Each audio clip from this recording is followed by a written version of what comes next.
नमस्कार दोस्तों, जय हिंद, वंदे मातरम। स्वागत है आपका अपने न्यूज चैनल बीएमएम न्यूज में। देश दुनिया की तमाम बड़ी खबरों के साथ आइए जानते हैं इस वक्त की महत्वपूर्ण और ताजा सुर्खियां। फिर एक एक खबरें जानेंगे विस्तार से।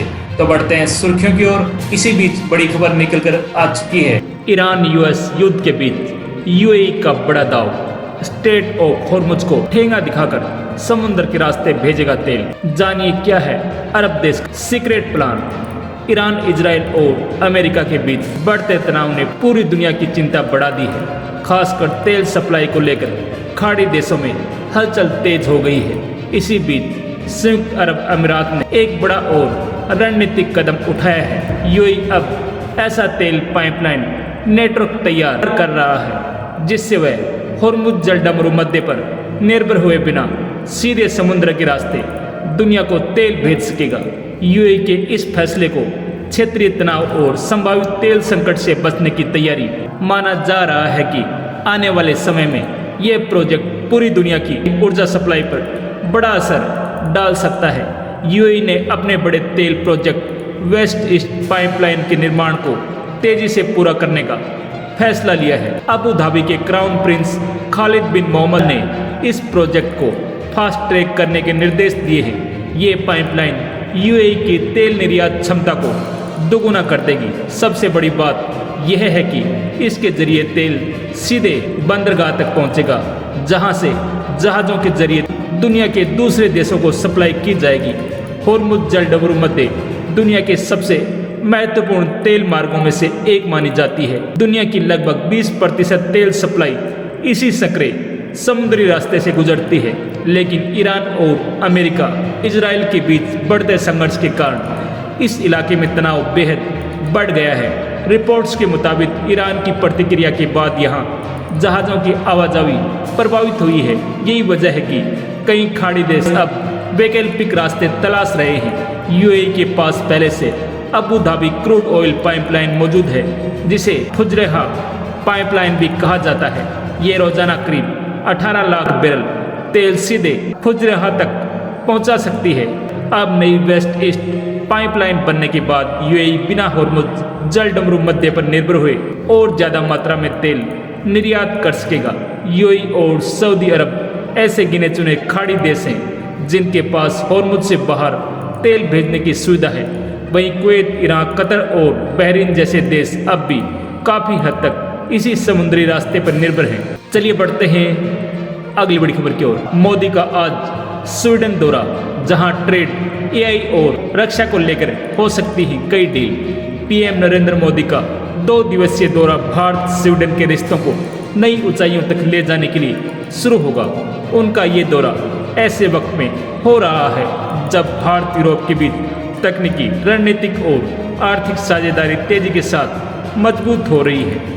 पीएम मोदी इस दौरान अपने स्वीडन समकक्ष क्रिस्टरसन से द्विपक्षीय बातचीत करेंगे, जिसमें ट्रेड, आर्टिफिशियल इंटेलिजेंस, रक्षा, ग्रीन ट्रांजिशन, स्पेस, उभरती तकनीकों और स्टार्टअप जैसे महत्वपूर्ण मुद्दों पर चर्चा होगी। इस दौरे की एक खास बात यह भी है कि इस दौरान पीएम मोदी यूरोपियन कमीशन की अध्यक्ष उर्सुला वोन के साथ European round table for industry के कार्यक्रम को संबोधित करेंगे, जिसे यूरोपीय महाद्वीप के सबसे प्रभावशाली बिजनेस मंचों में एक माना जाता है। जानने की जानकारी 2026 में लागू हुए भारत और यूरोपियन यूनियन के फ्री ट्रेड एग्रीमेंट के बाद पीएम मोदी का ये पहला यूरोप दौरा है, इसलिए पूरे विश्व की नज़र इस दौरे पर जमी हुई है। गौरतलब है कि स्वीडन और भारत के बीच बढ़ते आर्थिक संबंध इस पार्टनरशिप की मजबूती को दिखाते हैं। साल 2025 में दोनों देशों के बीच ट्रेड 7.75 अरब डॉलर के रिकॉर्ड लेवल पर पहुंच गया। पीएम मोदी की इस यात्रा के दौरान रक्षा उत्पादन, make in India, AI collaboration और हरित ऊर्जा को लेकर भी कई बड़ी घोषणाएं हो सकती हैं। डिजिटल इनोवेशन, ग्रीन इंडस्ट्री और ग्लोबल स्ट्रेटेजिक पार्टनरशिप के नए एजेंडे के साथ प्रधानमंत्री नरेंद्र मोदी की ये यात्रा भारत यूरोप संबंधों के लिए काफ़ी अहम साबित हो सकती है। चलिए बढ़ते हैं अगली बड़ी खबर की ओर। राजधानी एक्सप्रेस में लगी आग, दिल्ली मुंबई ट्रैक पर आवाजाही ठप, कई ट्रेनें प्रभावित। कोटा रेल मंडल के अंतर्गत आने वाले रतलाम जिले के आलोट स्टेशन के पास तिरुवनंतपुरम हजरत निजामुद्दीन राजधानी एक्सप्रेस के एसी कोच में आग लग गई। हादसा रविवार सुबह करीब 5:30 बजे कोटा मंडल के लूणी रिछा विक्रमगढ़ आलोट स्टेशन के बीच हुआ। हादसे की खबर लगने के बाद कोटा रेल मंडल से राहत व बचाव टीम मौके के लिए रवाना हुई। जिस कोच में आग लगी उसमें 68 यात्री सवार थे। वहीं कुछ सेकंड में ही आग पूरे कोच में फैल गई। आग लगने की सूचना गार्ड ने सबसे पहले लोको पायलट को दी, जिसके बाद ट्रेन रोकी गई और पैसेंजर को बाहर निकाला गया। जानकारी के मुताबिक आग लगने के बाद ट्रेन में मौजूद आरपीएफ स्टाफ व दूसरे लोगों ने तुरंत कोच से पैसेंजर की डीबोर्डिंग शुरू की। करीब 15 मिनट में पूरा कोच खाली करा लिया गया। फिलहाल दिल्ली मुंबई रेलवे ट्रैक पर ट्रैफिक को रोका गया। ट्रेन का बिजली कनेक्शन भी काट दिया गया। वहीं सूचना मिलते ही कोटा मंडल के सीनियर अधिकारी और टेक्निकल स्टाफ भी मौके पर पहुंच गए। आग लगने के कारणों की जांच की जा रही है। पश्चिम रेलवे के कोटा डिवीजन ने जानकारी देते हुए बताया कि तिरुवनंतपुरम हजरत निजामुद्दीन राजधानी एक्सप्रेस लूणी रिछा और विक्रमगढ़ आलोट के बीच 30 किलोमीटर 729 डाउन दिशा में ट्रेन के B1 कोच में आग लग गई। प्रभावित कोच के सभी यात्रियों को सुरक्षित उतार लिया गया। किसी भी यात्री या रेलवे कर्मचारी को कोई चोट या हताहत नहीं हुआ। रेलवे की तरफ से आगे बताया गया ऑक्यूपाइड हीट एयर कंडीशनर आपूर्ति तुरंत काट दी गई। प्रभावित B1 कोच को रैंक से अलग कर लिया गया। रेलवे कर्मचारी और अधिकारी मौके पर पहुंचे और आग बुझाने के काम में लगे हुए हैं। आग लगने के कारण की जांच की जा रही है। वरिष्ठ मंडल वाणिज्य प्रबंधक सौरभ जैन ने बताया कि आज सुबह 5:15 पर तिरुवनंतपुरम निजामुद्दीन जा रही राजधानी एक्सप्रेस की ट्रेन में आग लगने की सूचना मिली। ये घटना कोटा डिवीजन की ट्रेन के पिछले SLR और B1 कोच में हुई। चलिए बढ़ते हैं अगली बड़ी खबर की ओर। देश में भीषण गर्मी के बीच मौसम विभाग ने राहत भरी खबर दी है। मौसम विभाग के मुताबिक 19 राज्यों के लिए भारी बारिश आंधी की चेतावनी जारी की गई है।